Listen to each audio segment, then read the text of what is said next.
after game one that sometimes it takes a game or half a game to kind of recognize what you're in a playoff series.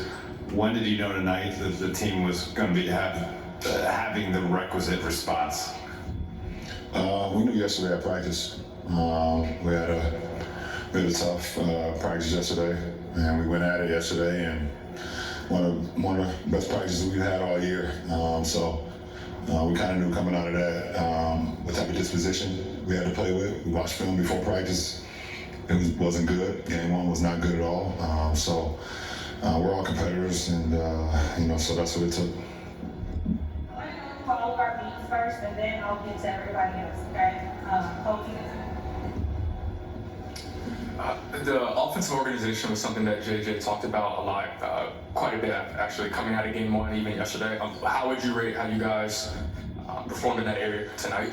We could still be better offensively. I thought at times we were very sharp, but at times, we weren't. And I think, we could do a better job on the offensive end, but we're going to continue to get better, continue to watch the film, see ways we can, kind of break down the defense and continue to get good looks. I thought we had some great looks tonight. I know a lot of my shots in the fourth quarter were great looks that just didn't go. And if we can continue to, get great looks like that, I think we believe in our percentages. So we got to continue to work the habits. We got to continue to work the habits, and continue to shoot the ball with confidence. LeBron, that they only had 6 fast break points today after having 25 in game one. What was the biggest difference there in terms of transition?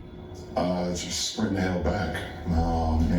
Giving up fast break points, obviously sometimes it's nothing you can do about it. If a long rebound happens, you got 4 guys on the baseline, long rebound happens, they're able to sprint out and get it. But, most of the time with fast break points, it's about energy and effort. And I thought our attention to detail and our attention to the effort, that side of the flow was very in tune with that.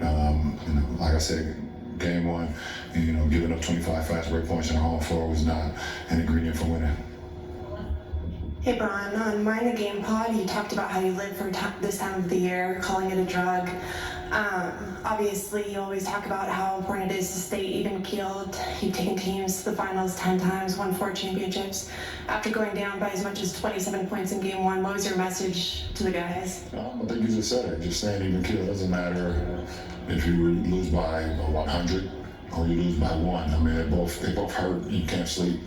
So it's about how you stay even-keeled and then how you make the adjustments going into game 2, or game 3, whatever the case may be. So, I thought, we looked at what we didn't do so well, which was a lot of things in game 1.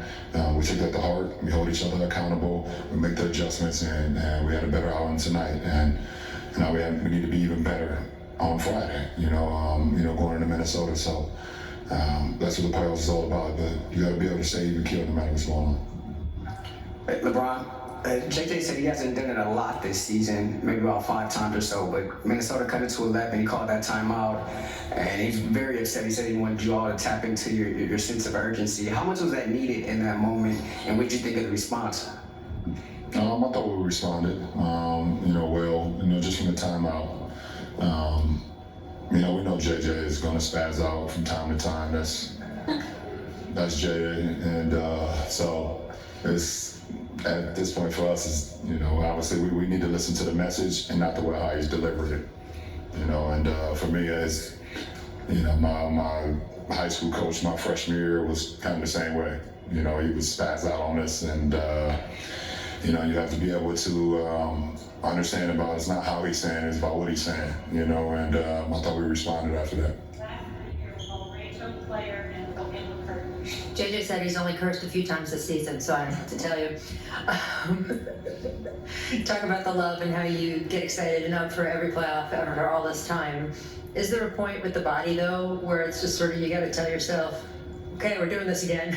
Yeah, absolutely. I mean, I think I've up there with I don't know if I'm 1 or 2 or 3 or whatever, like in most minutes in playoff history and in amount of games and amount of playoff series, and I know I'm number 1 in minutes, up there 2 in regular season minutes or whatever. So, yeah, I mean, I'm 40 years old. I'm in year 22. I've been in the postseason well over half of my career. I listen to the body, but it's about taking care of what I can take care of, control what I can control, and that's about getting sleep and, getting, the right food in me and keeping my mind sharp. Obviously, the body will do what the body do, but, as long as the mind is in tune, and I believe that, you can take it even further. So I'm just trying to give my teammates what I got. Offensively, but more importantly, defensively, going down there, helping rebounding, crashing, being physical, also using my mind to be able to call out a lot of things that teams were doing, so we can be, ahead of a lot of plays as well, so we're not surprised by a lot of things. So I'm just super happy and I don't take it for granted just to be able to play this game still. Like I said, I don't know how long I'll be able to do it. So just try to take advantage of every moment you get. You've talked about how belief is so important when it comes to this kind of thing, and obviously you yourself can get that belief from many years of experience and proof that you can do it. How do you instill that belief in your teammates who have less experience than you do? By going out there and showing it by example.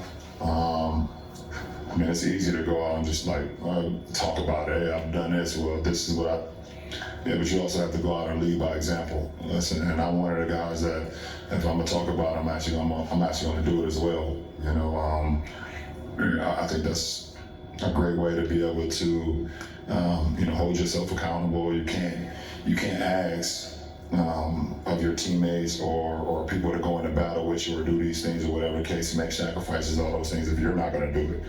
And I think I've always kind of had that mentality, like whatever I ask of my guys, whatever I ask of my teammates, they can ask of me, and I'm gonna hold myself accountable anyways. LeBron, on that note, on leadership, in the fourth quarter, you had a steal in what was a 9-point game. How much was that athleticism, being in the right place versus I need to make a play at this point? Well, they had numbers. I don't remember what happened. But I knew they had numbers, and I was crossing the floor, and I think Jaden McDaniels passed it to Ant at the time when he got it at half court. I think it was him. But I was coming across the floor, and obviously finding most dangerous is Ant. So I was able to kind of sneak in through the rear view, through the right side, and and was able to just kind of use my, I guess, athleticism and smarts or whatever the case may be to kind of, if I wasn't able to steal it, at least I could make him change directions, and I was able to reach for the ball before he kind of, seen me in the blind spot. I was able to steal it and go coast to coast it wasn't about the points. I think at that point it was about the momentum, that type of steal, that type of, play to be able to finish, in that moment. Because they could have cut it to 6 or 4-point play, they could cut it to 5. So for us to push it back to a double-digit lead at that point, with a little over 2 minutes, I think that was very key. Appreciate it, guys.